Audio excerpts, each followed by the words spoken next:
Olá pessoal, tudo bem com vocês? Como é que vocês estão? Sejam todos muito bem-vindos ao Pulso NIT, podcast oficial do Escritório de Inovação Tecnológica da Faculdade de Medicina de Botucatu. Meu nome é Fábio Carvalho, sou cardiologista, estou aqui ao lado do Luiz Gustavo Modelli, nefrologista. Nós somos professores do Departamento de Clínica Médica e estamos aí para mais um episódio do Pulso NIT. Hoje nós temos um prazer muito grande de receber a professora Paula Azevedo Gaiola. Ela é professora livre-docente do Departamento de Clínica Médica, coordenadora do programa de pós-graduação de Fisiopatologia em Clínica Médica e diretora científica da FAMESP. Paula, muito obrigado pela tua presença, obrigado por ter aceitado o convite e acho que nós temos uma boa linha de assuntos para tratar nessa conversa de hoje. Obrigado. Boa tarde, Fábio. Boa tarde, Gustavo. Boa tarde a todas as pessoas que estão nos ouvindo. Eu que agradeço o convite. É um prazer para mim poder estar aqui. Eu estou assumindo o programa de pós-graduação para esse quadriênio 2025 até 2028, e então é um prazer poder estar aqui e conversar um pouquinho com vocês sobre todos esses processos, né, da pós-graduação e como isso como isso se aproxima, né, da inovação. Obrigada pelo convite. Muito legal. Gustavo? Então, Paula, para começar, como é que você vê a inovação hoje dentro do programa de fisiopatologia em clínica médica?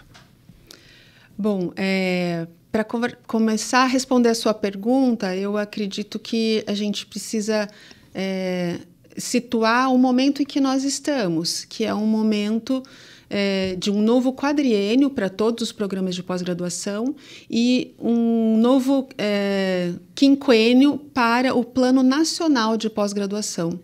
Então, dentro do Plano Nacional de Pós-Graduação, para esses próximos 5 anos, existem alguns pontos e, dentre eles, está a aproximação dos programas de pós-graduação, por exemplo, do setor industrial, do setor público, do setor que vai empregar, propriamente dito, esses alunos que a gente está formando. Então, eu acredito que é um momento para que a gente possa realmente desenvolver, expandir e até consolidar, né, todos esses processos de inovação dentro dos programas de pós-graduação.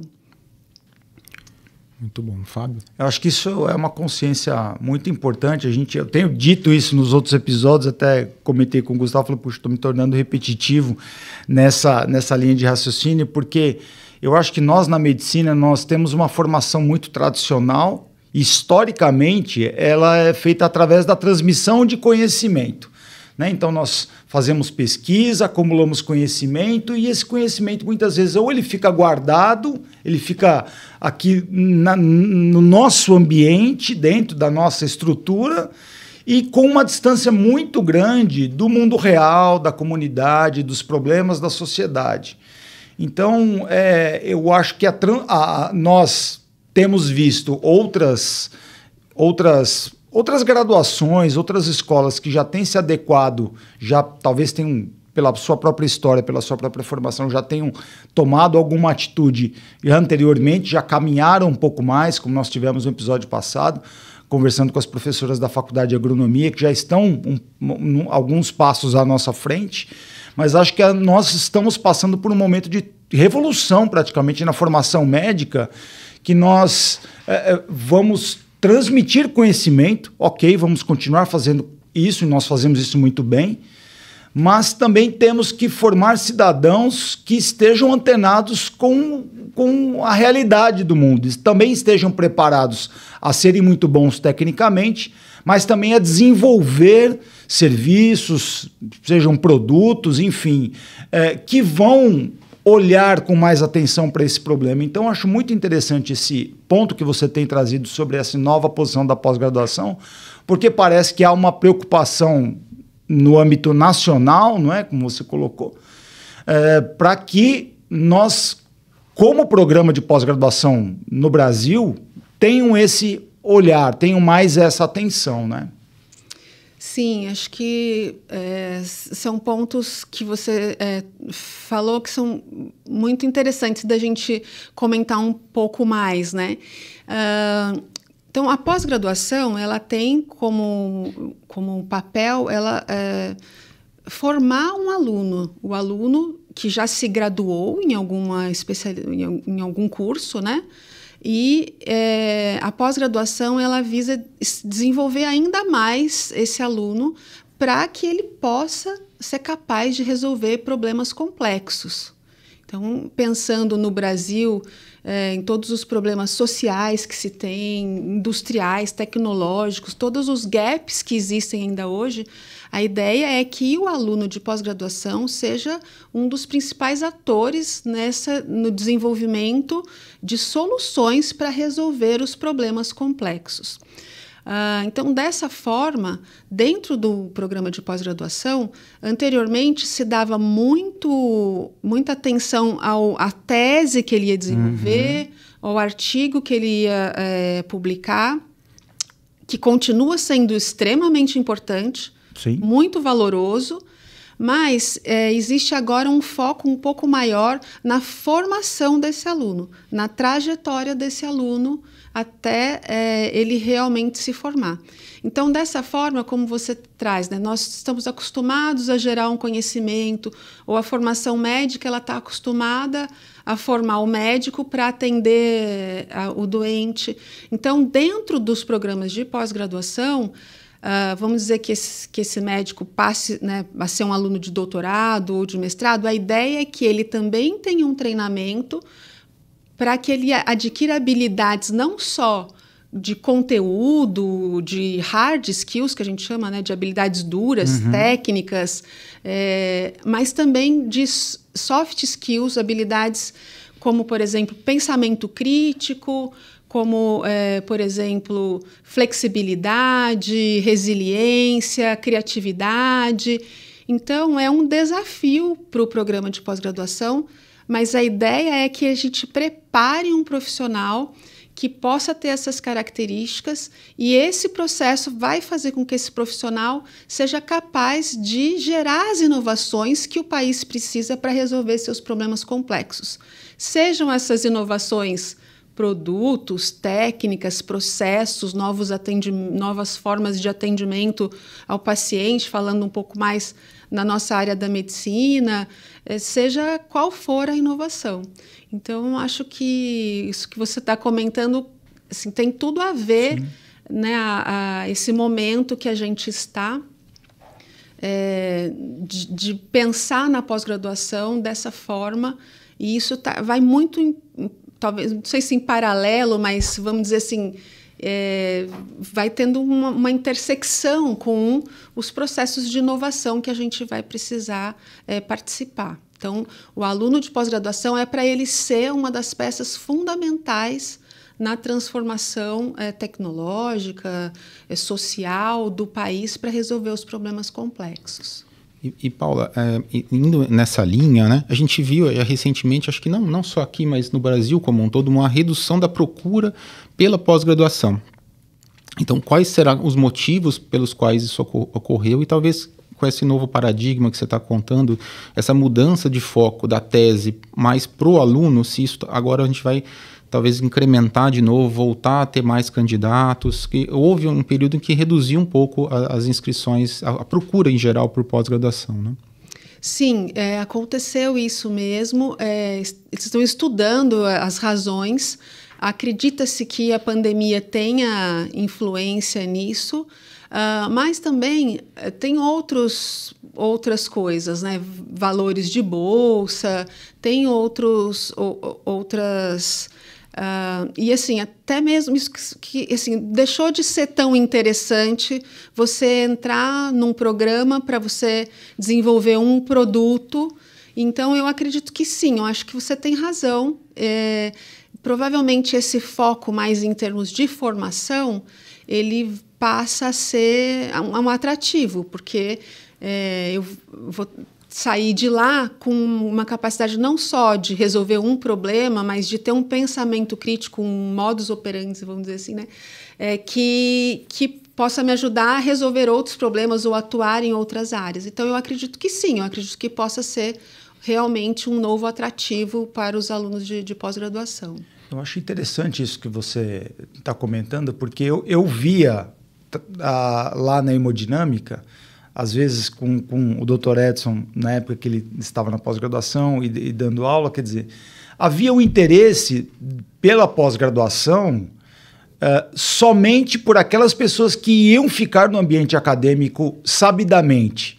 Então, para quem não estava no ambiente acadêmico ligado à universidade, não havia muito atrativo. Então, eu via algumas pessoas que vinham e falavam, olha, quero fazer tal, mas eu não quero ficar aqui, eu trabalho, eu tenho meu consultório, eu trabalho em um determinado hospital, sou de uma outra cidade, eu não vou me deslocar para cá, enfim, mas eu acho importante a formação de pós-graduação, mas era uma formação muito técnica. Né? Era formação, como você comentou antes, era uma formação focada no produto. Eu vou fazer o meu trabalho, seja um trabalho clínico, um trabalho experimental. Esse trabalho nós vamos concluir, vamos publicar e depois eu pego, obrigado, valeu e tchau e pronto.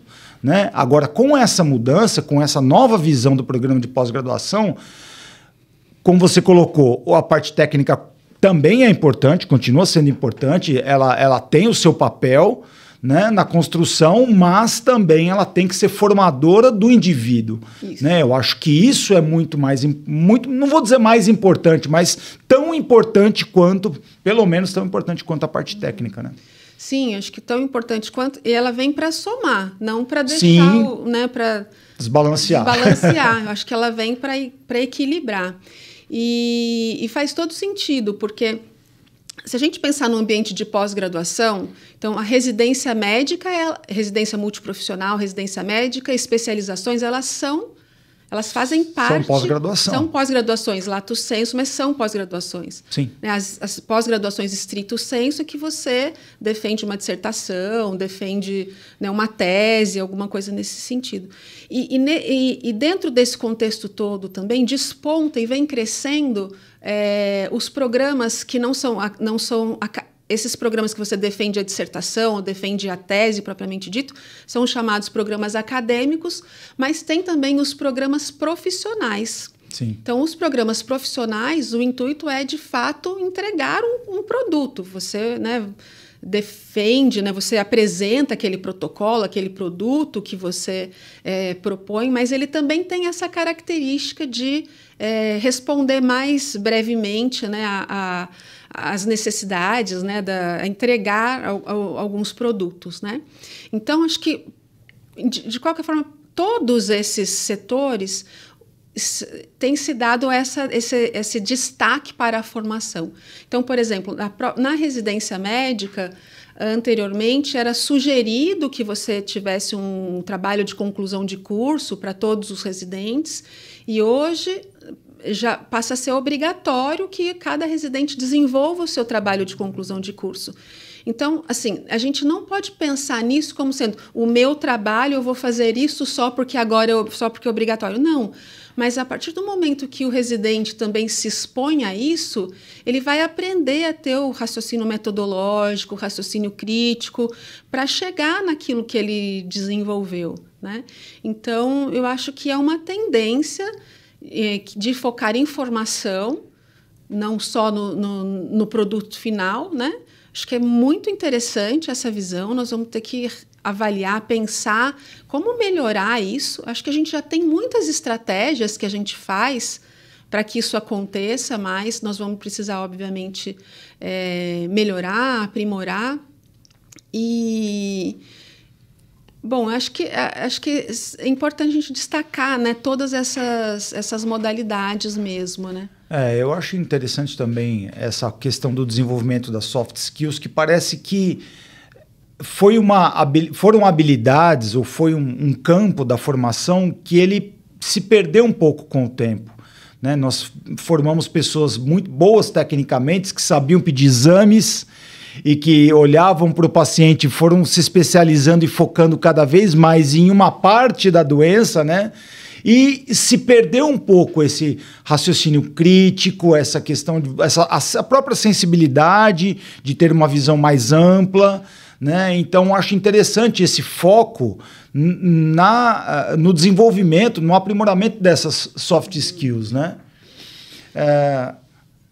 Sim, assim, os desenvolvimentos tecnológicos, as mudanças estão sendo muito rápidas, Sim. cada vez mais rápidas.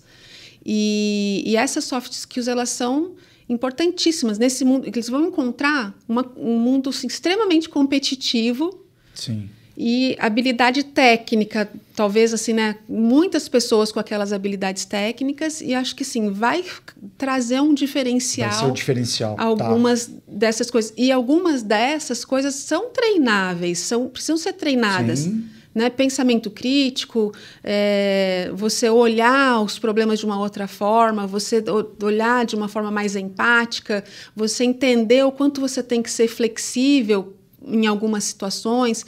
Então, acho que isso vai ajudar nas relações interpessoais, nas pessoas a realmente desenvolverem, né, os seus papéis aí, né? E acho importante também lembrar, nós falamos de residência, de especialização, residência multi.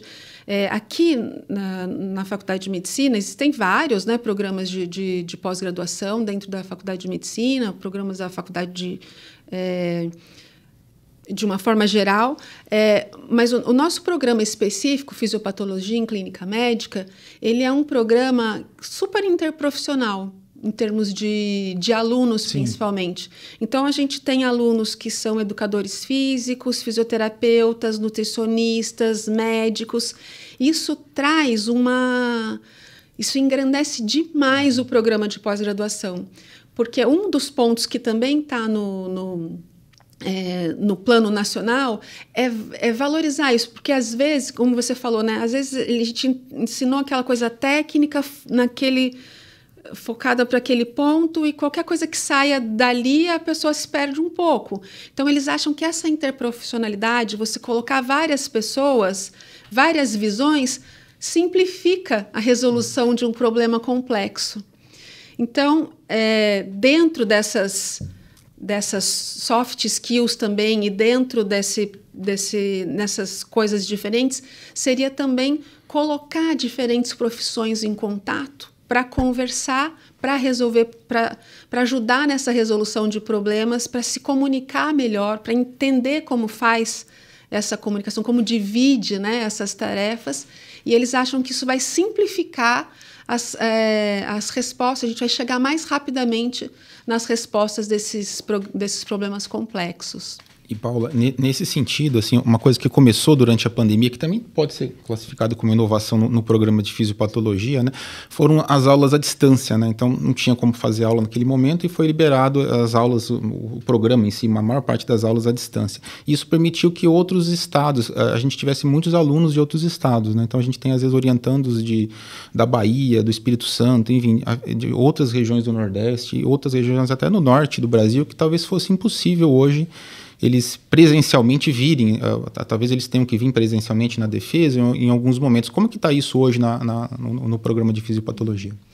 Bom, vou falar até de uma forma geral e do programa, né? Tem várias iniciativas nesse sentido.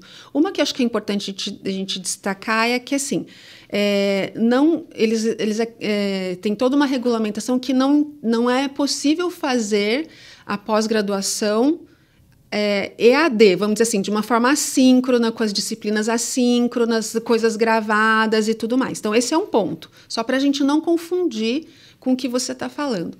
O que você está falando tem a ver com aproximação. Então, é importante, não é a mesma... Você conseguir fazer algumas disciplinas de forma síncrona, online, virtual, para que você possa ter alunos de outras regiões mais remotas do Brasil, isso é super importante. O Brasil tem uma inequidade enorme e também de programas de pós-graduação. Então, a maior parte dos programas de pós-graduação de excelência, por exemplo, eles estão no estado de São Paulo, na região sul.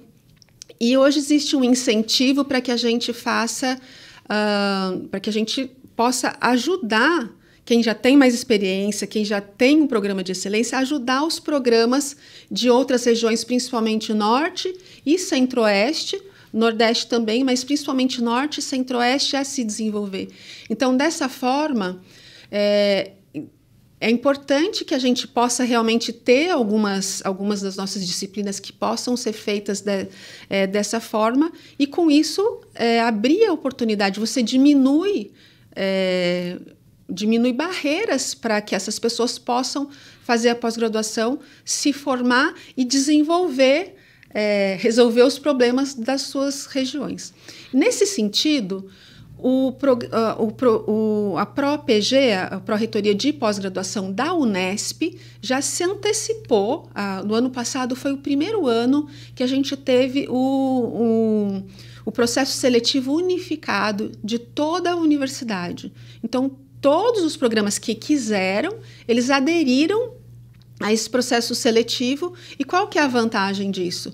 Nós temos aqui, vou dar exemplo, nós temos 2 alunos de Guiné-Bissau, nós temos 2 alunos de Goiânia. Então, esses alunos, eles fizeram todo o processo seletivo, eles se inscreveram, eles fizeram a prova, eles fizeram suas apresentações, tinha edital em inglês, em espanhol, do jeito que eles quiseram fazer, sem sair da casa deles. A partir do momento que eles foram aprovados, esses 4 alunos estão aqui, mas nada impede de que os dados fossem coletados nas suas regiões. Origens ali, tá? Então, acho que isso é algo democrático e que amplia as possibilidades, né, da gente poder ter mais, oferecer o treinamento, a educação, né, que seria a coisa mais adequada de pós-graduação para o país todo. Então, a gente pode contribuir, sim, com todo o país, né? Perfeito. A gente tem ideia de qual é a percentagem dos alunos hoje do programa que são de outros estados e de outros países? Assim, aproximadamente? De outros países, são 2 alunos. Eu não... em termos de ingresso, como esses 2 alunos entraram no mestrado, a gente ingressou com mais ou menos uns 20 e poucos alunos no mestrado, vamos dizer 10%, né? De outros estados, eu não vou saber te... Mas eu acredito que tem dizer. bastante, né? Mas assim, tem bastante a aluno, possibilidade, né, de outros estados também. de vir, tá aí, né? Acho interessante esse que você colocou. Eu não tinha pensado por esse lado, né? De como a pós-graduação ela pode diminuir a distância entre as instituições, né? Uma vez que você tem as universidades mais consolidadas nas regiões Sudeste, região Sul, Centro-Oeste também, mas expandir isso então para as regiões Norte e Nordeste, né? O Brasil é um país continental, como você colocou. Então é interessante como você diminui essas disparidades e você cria programas mais homogêneos. Ou você atrai os alunos para que os alunos depois eles voltem para suas próprias localidades de origem e fortaleçam os seus programas, mantendo um vínculo, mantendo uma raiz de onde eles vieram, né? E como você vê também, ou se existe alguma coisa nesse sentido, como a gente também diminui a distância entre os nossos alunos de pós-graduação e a sociedade, e a comunidade, quer dizer, como as iniciativas de inovação, elas podem estar aplicadas a atividades de extensão, né? E aí a gente tira o aluno também de dentro da universidade e o coloca dentro daquelas soft skills que você comentou, e coloca ele de volta na sociedade, né? Para ele colocar em prática essas habilidades que ele aprendeu aqui. E também já é uma das diretrizes da CAPES, acho que é 2024, a CAPES lançou um edital de extensão na pós-graduação. Então, ela fez o fomento para as universidades, né, que se aplicaram, e as universidades abriram seus... Não sei se todas foram assim, mas na Unesp foi assim. A universidade abriu o seu edital interno de forma que a gente podia se aplicar, né, para ter um fomento, inclusive para desenvolver para aproximar a pós-graduação da sociedade. Tá? Então, eu vou te dar um exemplo do que eu fiz. Eu participei desse edital, né? Eu fui contemplada nesse edital, e o tema desse projeto era de prevenção da segunda fratura por osteoporose. Então, a pessoa tem uma fratura por osteoporose, ela tem um risco altíssimo de ter mais uma. E nessa brincadeira é uma fratura de quadril, que é super debilitante, a pessoa muitas vezes não consegue voltar a andar, a mortalidade é alta. Então, é um problema de saúde pública meio quietinho, assim, Sim. meio silencioso. Então, o que eu fiz? Eu propus uma disciplina de pós-graduação. Nessa disciplina se inscreveram 27 alunos, educadores físicos, fisioterapeutas, médicos, nutricionistas, e no final das contas eles fizeram alguns materiais que vai nos ajudar a nos comunicar melhor com a população, para dizer a importância da ingestão de cálcio e vitamina D, para dizer para eles, né, qual que é a preocupação que eles têm que ter se eles já tiveram uma fratura por baixo impacto. E no último dia, quando eles apresentaram, assim, esses materiais, eu convidei a secretária do esporte, a Clarita. Para vir assistir. Né? Então, veio a Clarita e a Ágata, da Secretaria do Esporte, elas vieram assistir as apresentações para perguntar para a comunidade, faz sentido para vocês os que nós estamos trabalhando? Então, vejam, foi uma disciplina de pós-graduação na qual a gente trabalhou criatividade, interprofissionalidade, comunicação, um problema real, pensamento crítico, para eles tinham que resolver aquele problema, e não adianta inventar coisas muito mirabolantes que não vão, né? Então, esse eu acho que é um case, vamos dizer assim, né? Um exemplo de como isso pode ser feito, de como isso pode acontecer, né? E de como eu pessoalmente enxergo o potencial da pós-graduação se aproximando da comunidade. Imagino que tenha muitas outras formas, mas é só para dar um exemplo mesmo, né? Para não ficar tão abstrato assim o que a gente está falando. Muito interessante isso. Até você está falando que eu já estou pensando no segundo hackathon, Gustavo, porque nós estamos tratando de um problema real, nós de repente poderíamos, falando aqui em cima desse exemplo que você deu, trazer a indústria para dialogar junto com a gente, nos ajudar a encontrar uma solução, e isso, de repente, ser uma ideia inovadora que ela vai ter um foco diferente, digamos assim, do foco comercial. Não vai ser uma empresa que vai e tal. Ela é uma solução inovadora para um problema social, que é um problema grave e muito real, presente na vida de todo mundo, né? E que a partir daí ela pode vir a se tornar um business, um caso, ela pode vir a se tornar uma política pública, né? Ela sai do ambiente pós-graduação, sai do ecossistema da universidade e ela vai para a rua, ela vai ter contato lá com as pessoas, né? Isso é muito interessante. Você acha que é possível a gente ampliar esse diálogo com a indústria, com as empresas farmacêuticas? Como que você vê essa relação da pós-graduação também com a iniciativa privada? Vamos colocar de maneira geral.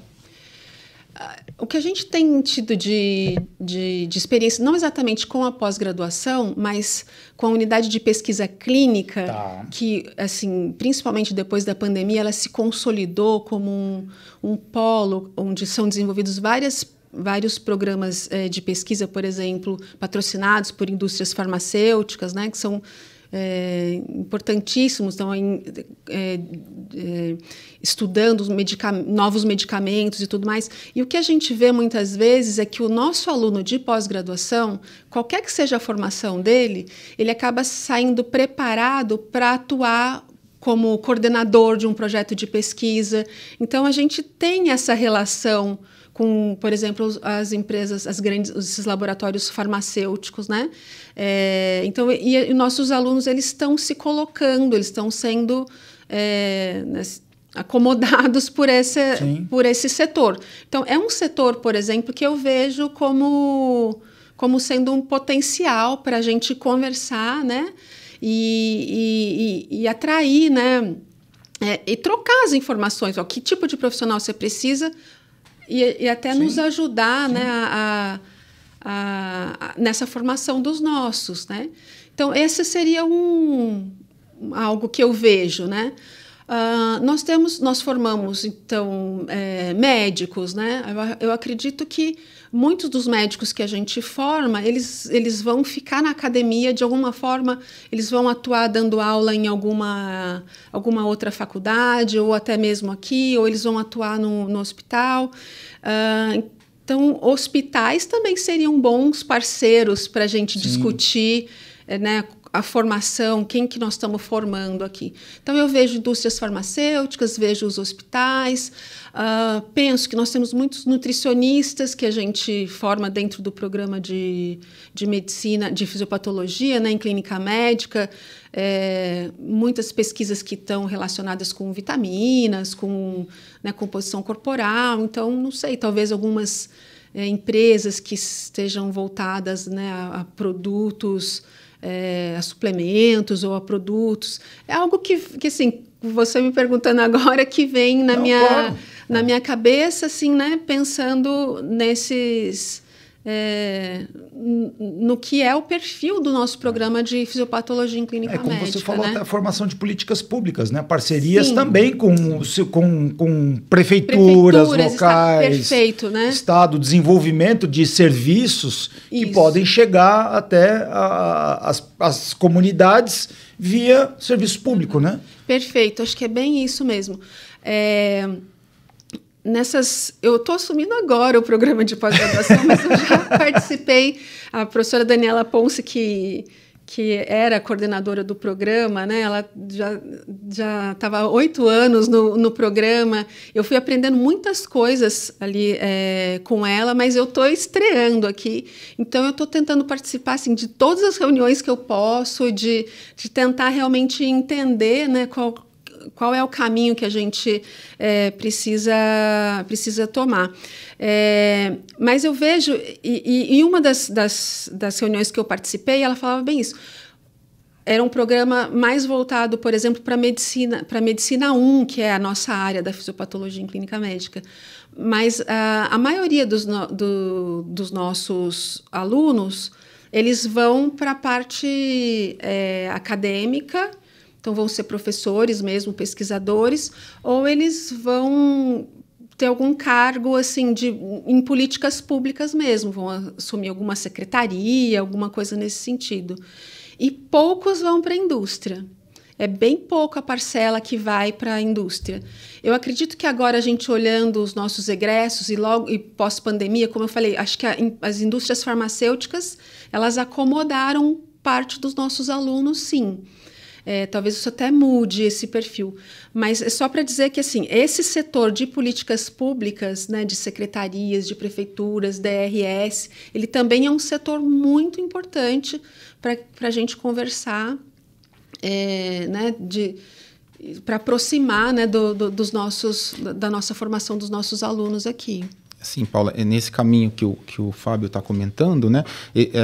A gente está criando os espaços de inovação, né? Então, assim, o espaço que a gente criou, um escritório de inovação, que é um ambiente pequeno, né? Talvez no futuramente tenha uma incubadora, né? Mas os espaços de inovação seria para que a gente circulasse e até convidar a fisiopatologia, o programa de clínica médica, para estar frequentando esses espaços, né? Porque às vezes o aluno tem uma ideia, ou o professor tem uma ideia, mas não sabe muito bem como executar, né? Então, tá dentro do ambiente, que é um escritório, um coworking, né? De repente, você tem ideia de um produto, de uma parceria, né?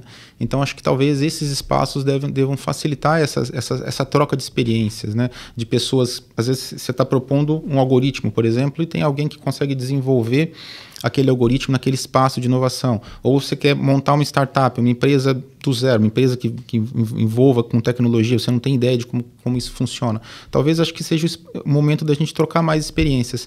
Você comentou muito bem da UPCLIN. A UPCLIN é um espaço extremamente estruturado, né? Então, se a gente conseguisse, não daquele porte do que é a UPCLIN, mas estruturar algo inicial e futuramente se tornar no porte que se tornou a UPCLIN, né? Eu acho que esse seria mais ou menos o caminho que a gente devia seguir agora. Eu achei excelente, Gustavo. É tão interessante isso, né? Porque, se vocês pensarem bem, nós estamos aqui fazendo esse podcast sobre inovação, sobre pós-graduação, sem perguntas ensaiadas, né? E para deixar a conversa fluir. E, assim, daqui para mim, eu já saio com uma outra cabeça, com um caminho que eu acho que a gente pode seguir, que pode ser benéfico para os nossos alunos. Então, né, acho que nesse sentido, de gerar esses espaços, ele é fundamental. Antes desse plano nacional, muito antes de ter trocado o plano, trocado o quadriênio, mais uma vez, a própria EG da Unesp e a PROP, né, a Pró-Reitoria de Pesquisa, eles já se adiantaram um pouco e eles lançaram um edital em 2023, que era edital para melhoria do ensino de pós-graduação. Naquele momento, nosso programa participou pedindo, né, assim, a gente participou do edital para ganhar um fomento para preparar locais para os nossos alunos de pós-graduação. Então, alguns programas optaram por comprar equipamentos, para consertar equipamentos que eles precisavam, né, que são programas diferentes do nosso, né? Mas a gente optou por investir nisso.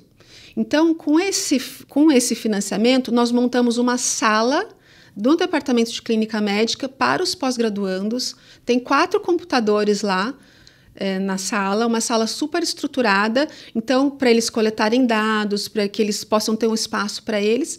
E eu falei que eu ia dar o crédito em algum momento, você levantou a bola para mim. Essa sala, essa mesa de podcast, esses microfones, eles foram comprados com esse financiamento desse edital da PROP e da própria EG. Então, esse espaço também é para eles, né, se eles quiserem desenvolver, ou para nós, o que nós estamos fazendo aqui é para os alunos de pós-graduação, isso é voltado também para eles, né? Então, para que a gente possa melhorar a formação deles, né? E aí você vê que uma coisa é uma via de mão dupla. Então, a gente, né, a pós-graduação que contribui com o aluno, que contribui com a instituição, né, que contribui que assim, e vai virando um ciclo. Então, eu acho que ter esses espaços, esse espaço de inovação, de repente a gente pode fazer um hub, né, assim, onde a gente tem as empresas, o que você quer, o que eu ofereço, que é uma das coisas que eu já estava pensando nisso.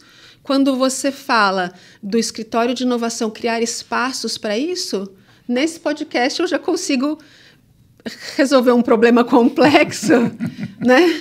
Pessoas diferentes sentadas em torno da mesa, resolvendo problemas complexos de uma forma mais ágil, né? Isso é algo que tem tudo a ver, tanto com a inovação quanto com a formação do nosso aluno de pós-graduação, né? E essa tem sido uma demanda que já foi nos dada pessoalmente pelo vice-diretor da Faculdade de Medicina, né? Então, nós temos também o apoio da Faculdade de Medicina, tanto para o escritório de inovação, como a Faculdade de Medicina talvez tenha que estar mais próxima, talvez seja o que vai fazer o link, né?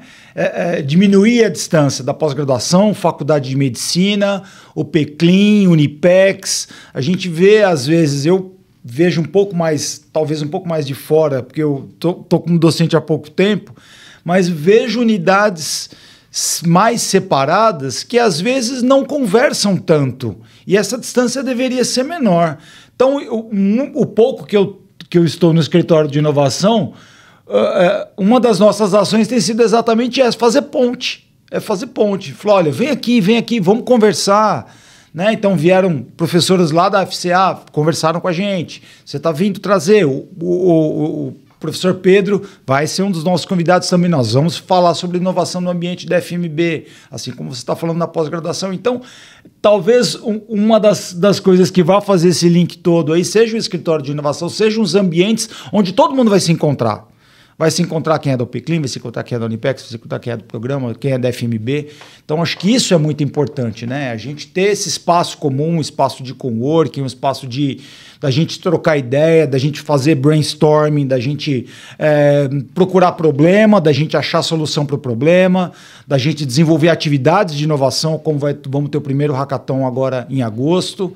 Então, nós estamos numa fase e sendo amparados pelas estruturas institucionais da nossa universidade, a UIN está perto da gente também, vai nos ajudar muito com a questão de regulação, normas, coisas que às vezes a gente precisa ter um norte para também saber como trabalhar produtos e serviços de inovação. A gente está sob o guarda-chuva da UIN, então a gente precisa fazer esse diálogo, né?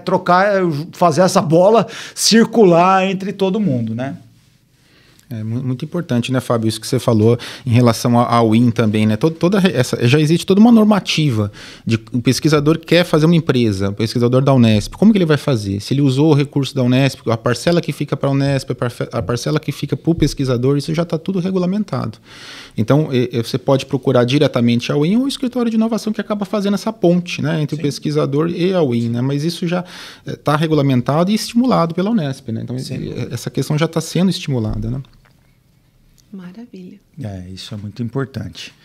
Então, é isso aí, nós já estamos, o papo foi aqui, né? A gente caminhou bastante, falamos sobre a pós-graduação, como a inovação está entrando dentro dessa conversa na pós-graduação, e nós já estamos praticamente encerrando o nosso podcast, encerrando o nosso papo de hoje. Queria agradecer demais a professora Paula pela participação, por essa explicação, por esse esclarecimento sobre quais serão os novos rumos do programa de pós-graduação. Se você quiser fazer algum último comentário e deixar aí seu contato, como as pessoas podem te encontrar, enfim, acho que é importante esse espaço aí. Bom, então, quero agradecer, acho que foi uma conversa muito agradável, acho que extremamente produtiva. Acho que dizer isso, que a formação do aluno de pós-graduação está no centro, pensando que ele deve ser um dos atores principais para resolver problemas complexos do Brasil. Então, deixar aqui o nosso compromisso de trabalhar para que isso possa acontecer, né, dentro do programa de fisiopatologia e clínica médica, principalmente. Agradecer a oportunidade aí do escritório de inovação. Com certeza a gente vai se aproximar e parabenizar vocês pela iniciativa aqui do podcast. Eu acho que eu já escutei os outros dois, também já fiquei com várias ideias ouvindo os anteriores, né? Queria parabenizar vocês pela iniciativa e me colocar à disposição. Eu acho que os contatos talvez fosse mais interessante a gente deixar na legenda, né, do podcast. Fica na descrição. E fica na descrição, assim como deixar também para vocês o link do Plano Nacional de Pós-Graduação. Acho que faz todo sentido. Vocês vão entender um pouco melhor isso que eu estou falando, desse aluno como um ator principal na transformação, né, do Brasil, na resolução de problemas complexos e como um grande assim, motor dos processos assim, de inovação, né, que possam acontecer no país para poder resolver esses problemas, né? Então é isso, muito obrigada. Legal, Gustavo? Eu quero agradecer a Paula e dizer que nós já contamos aí com um programa de fisiopatologia para ser parceiro do escritório. Então a gente quer criar esse espaço, que é um espaço inicial, um espaço de coworking, né? Mas esperamos que todos os alunos ali, que os professores frequentem o espaço, que a gente seja parceiro nisso. Legal. Muito legal. Então, para você que esteve conosco até aqui, muito obrigado pela sua presença. Compartilhe o nosso conteúdo com seus amigos, contatos, nas suas mídias sociais. Assim nós vamos disseminando uma cultura de boa informação. O PulsoNit tem o suporte técnico do Núcleo de Educação à Distância e Tecnologias da Informação em Saúde, o NEAD.TIS, e o apoio da Faculdade de Medicina de Botucatu. Muito obrigado pela sua companhia e até o próximo episódio do PulsoNit. Valeu!